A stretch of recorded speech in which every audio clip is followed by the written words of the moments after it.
नहीं चारिटी नुआ तहसिल हाँपाई जोटा बहुत बड़ बड़ तहसिल थिला एवं बड़ तहसिल थिबा फल राजस्व सेवा पाइबापी आसुवा हिताधिकारी मान संख्या बेसी होता एबे ताकू आमे विभाजन करियार नोटिफिकेशन करिचु से क्रम भुवनेश्वर तहसिल कटक तहसिल एवं सम्बलपुर तहसिल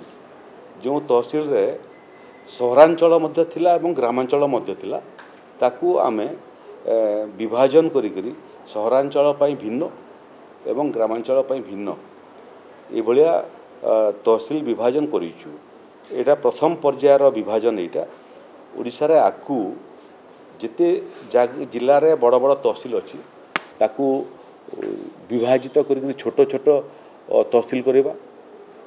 आरआई ऑफिस माने 3-4 पंचायत को लेकर गोटे गोटे आरआई ऑफिस अच्छी जहाँफल आरआई मान वर्कलोड बेसी पड़ुछि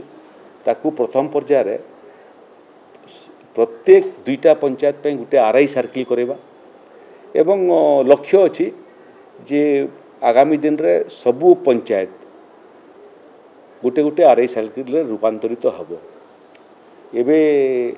300 रु अधिक राजस्व गाँ मध्य भितर स्वीकृति प्राप्त हो सारी नोटिफिकेशन हो जाइए आहरी गुड़िए पाइपलाइन अच्छी आम आशा करूँ मोटामोटी 1000 पाखापाखि नुआ राजस्व गाँ भी ओडिशा रे हो एवं तार गति आम बढ़ीचु एपाई गति बढ़ीचु जे सेंसस ऑपरेशन जनगणना भारत वर्ष में आरंभ होगापी जाऊँगी 2011 मसीह शेष जनगणना होता एबे 2021 रे कोरोना पाई ही पारला नहीं घुंचीगला एबे किंतु जनगणना संभवतः जनवरी 1 तारिख आरंभ हम तेणु जनगणना सरला जिते पॉलिटिकल यूनिट अच्छी से पॉलिटिकल यूनिट मानकर आकार को देखिकरी एवं जनसंख्या को देखिकरी ताकू छोट छोट यूनिट रे परिवर्तन करने राज्य सरकार चिंता कर सेंसस ऑपरेशन भितर आमे तार मापदंड प्रस्तुत करूँ एवं सेंसस ऑपरेशन सरला आमे समस्त पॉलिटिकल यूनिट को छोट छोट पॉलिटिकल यूनिट रे रूपांतरित करने प्रयास कर नहीं गुड़िए गुड़िए तहसिल बड़ बड़ तहसिल अच्छी गुड़िए ब्लॉक अपन भोगराई ब्लॉक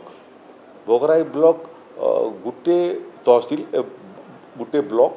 गोटे विधानसभा 55टा ग्राम पंचायत अच्छी से भाया आपण जानी था प्रशासन को लोकों पाखे पहुँचापी ये सब पॉलिटिकल यूनिट सब जिते छोट छोट हम प्रशासन सेते सहजरे एवं सुविधारे अल्प समय लोकों पाखु पहुँची पार तो ये सरकार से दिगरे व्यापक भाव में मानस मंथन करुँच कौन चूड़ांत निष्पत्ति ही ना किंतु इन प्रिंसिपल निष्पत्ति करिछु आमे जे जनगणना परे या स्वतंत्र भाव में राज्य सरकार दृष्टि देवे।